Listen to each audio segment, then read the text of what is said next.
ქუთაისის ციხეში პატიმრება შიმშილობა გამოაცხადეს, ამის შესახებ ინფორმაციას ერთ-ერთი დაკავებული გიორგი კვიცარიძის დედა ავრცელებს. ეთერ კვიცარიძე პირველებთან ინტერვიუში ამბობს, რომ პროტესტის უკიდურეს ფორმას მისმა 32 წლის შვილმა და მინიმუმ კიდევ 2 პატიმარმა უსამართლო მართლმსაჯულების გამო მიმართეს. მოშიმშილე პატიმარი გიორგი კვიცარიძე ის IT სპეციალისტია, რომელმაც პოლიციის შიდა მიმოწერის სისტემაში შეაღწია და პოლიციაში მოქალაქეების სასტიკი ცემის კადრები საჯაროზე გამოიტანა. ის მასალა, რომელშიც ქობულეთში 3 ახალგაზრდის ცემაა ასახული. მსჯავრდებული IT ტექნოლოგიის კვიცარიძის ოჯახი ამტკიცებს, რომ პოლიციელების მხრიდან დანაშაულის ჩადენის კიდევ 30-მდე ვიდეო აქვს. ეთერ კვიცარიძის თქმით, ახლა ქუთაისის ციხის უფროსი მის შვილს ეუბნება, რომ ვიდეოები გააქროს და ამის სანაცვლოდ სასჯელის 1 წლამდე შემცირებას ჰპირდება. შიმშილზე წევიდა ეფე 203-ია შიმშილის კამერა ყოფილა ეგი რაც გადაყვანილი სამართალს ვერ ნახულობ შემოგელე 3 ზილანს შიმშილო კამერაში დაკავშირებაო TV პირველთანო დაკავშირება უნდა დალაპარაკება უნდათო ისეთ მდგომარეობაშია რომ მე შინია თვითონ რამე არ ქნას თვითონ იმგენა არ უქნან რამე და მაგასაც დააბრალონ თვითონ ქნაო გაქრესო ის ვიდეოებიო, უფრო სუთქვია ციხის ვიდეოებიო, ხო და წელიწადს მოგცემენო, წელიწადსო. ეგი ადვოკატს რო უთხარი, მასი არ ხდებაო, კაცო, არაფერზე არ გაყვესო, მე უნდა მითხრანო, მაგიო, მეო, პირადათო, მაგენიო, იტყუებიენო. სასამართლო როდის იქნება არ ვიცი.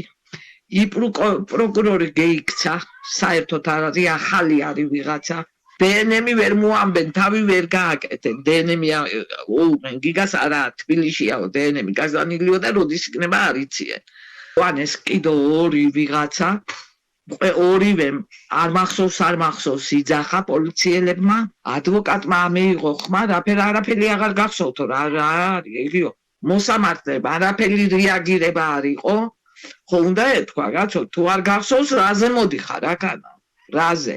ბიბლიაზე კიდებენ ხელს. ესე იგი ბავშვობის დაქალი მახდა მე და ჩვენ უკვე დარბაზში ვიყავი და იგი ცოტა გვიან მოვიდა და ეს 2 მოწმე იჯდა გარეთ და უსმინა იმგენის ლაპარაკს ერთმანეთს ეუნებოდნენ რო შეხვალო. ყველაფერზე თქვი არ მახსოვსო. ქუთაისის რამაზ შენგელიას სახელობის სტადიონის ეზოში პოლიციის დიდი რაოდენობა იყო მობილიზებული. მავრიდ დედაპირისპირება სტადიონზე ქუთაისის ტორპედოს და აზერბაიჯანულ ზირას მატჩის დროს დაიწყო, რომელიც ტორპედოს მარცხით ანგარიშით 0-3 დასრულდა. კომაგები კლუბის დირექტორსა და პრეზიდენტს მთავარი მწვრთნელის დირკ შუსტერის გაშვებას თხოვდნენ. ქუთაისის ტორპედოსა და ზირას მატჩის შემდეგ დაპირისპირება კლუბის კაპიტან ვლადიმერ მამუჩაშვილსა და კომაგებს შორისაც მოხდა. პირველმა გოლმა ძალიან დიდი დაღი დაგვასვა.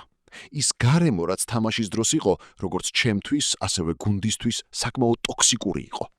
ჩემს მომდევნო ნაბიჯს რაც შეეხება, მე ვაგრძელებ მუშაობას და ვფიქრობ მომდევნო შეხვედრებზე. რაც შეეხება კითხვას, თუ კომაგებს უნდა ჩემი გუნდიდან წასვლა, მე რატომ არ მივდივარ, მე ამ კითხვას პასუხს არ გავცემ. პირადი ცხოვრების საიდუმლოს ხელყოფის ფაქტზე ერთი პირი დააკავეს. პროკურატურის ცნობით ბრალდებულმა ვიდეოზარით საუბრისას უკანონოდ მოიპოვა დაზარალებულის პირადი ცხოვრების საიდუმლოს ამსახველი ფოტოსურათი, რასაც თავის მობილურ ტელეფონში უკანონოდ ინახავდა და დაზარალებულზე ფსიქოლოგიური ზეწოლის მოსახდენად იყენებდა. დანაშაული 7 წლამდე ვადით თავისუფლების აღკვეთას ითვალისწინებს. ჯგუფის მიერ განხორციელებული თაღლითობისა და უკანონო შემოსავლის ლეგალიზაციის ფაქტზე ერთი პირი დააკავეს. როგორც პროკურატურის მიერ გავრცელებული ინფორმაციის შენათქვამი, დაკავებული დანაშაულებრივი ჯგუფის წევრებთან ერთად პოტენციურ მსხვერპლებს სხვადასხვა საკომუნიკაციო არხის საშუალებით უკავშირდებოდა და მაღალი მომგებიანობის მქონე საინვესტიციო პლატფორმაზე თანხების განთავსებას სთავაზობდა, რის შედეგადაც ორგანიზებული ჯგუფის სხვა წევრებთან ერთად ჯამში საქართველოს 42 მოქალაქის კუთვნილ 327,327 ლარს დაეუფლა. გამოძიებით ასევე დადგინდა, რომ დანაშაულებრივი გზით მოპოვებული ფინანსური რესურსების წარმომავლობის დაფარვისა და მათი რეალური მოძრაობის შენიღბვის მიზნით ჯგუფის წევრები ახორციელებდნენ თანხების მრავალეტაპიან გადარიცხვებს სხვადასხვა საბანკო ანგარიშებს შორის, რის შემდეგაც ხდებოდა მათი კრიპტოვალუტაში კონვერტაცია და ციფრულ აქტივებში ტრანსფორმაცია. განსაკუთრებით დიდი ოდენობით ნარკოტიკული საშუალების უკანონო შეძენა შენახვისა და საქართველოში შემოტანის ბრალდებით უცხო ქვეყნის მოქალაქე დააკავეს. სამართალდამცველებმა ბათუმის საერთაშორისო აეროპორტში ბრალდებულის პირადი და ხელბარგის ჩხრეკის შედეგად ნივთმტკიცება დამოიღეს განსაკუთრებით დიდი ოდენობით ნარკოტიკული საშუალებები, მათ შორის MDMA და კოკაინი. გამოძიება საქართველოს სისხლის სამართლის კოდექსის 260 და 262 მუხლებით მიმდინარეობს, რაც 20 წლამდე ან უვადო თავისუფლების აღკვეთას ითვალისწინებს.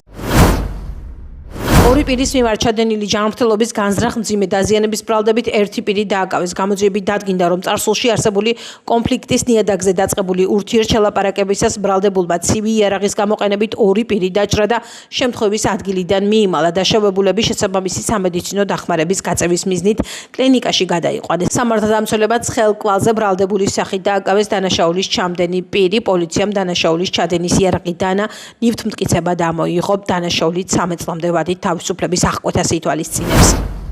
დიდი ოდენობით თანხის თაღლითურად დაუფლების ბრალდებით წარსულში ნასამართლები პირი დააკავეს. გამოძიებით დადგინდა, რომ ბრალდებულმა მოქალაქე მოტყუებით დაარწმუნა, რომ მას ბათუმში საცხოვრებელი ბინის შეძენასა და სარემონტო სამუშაოების განხორციელებაში დაეხმარებოდა, რის სანაცვლოდაც ეტაპობრივად მარტს საწინააღმდეგოდ მიისაკუთრა მისი კუთვნილი 171,000 ლარამდე ოდენობის თანხა. სამართალდამცველება დამნაშავე პირი მოსამართლის განჩინების საფუძველზე ბრალდებულის სახით დააკავეს.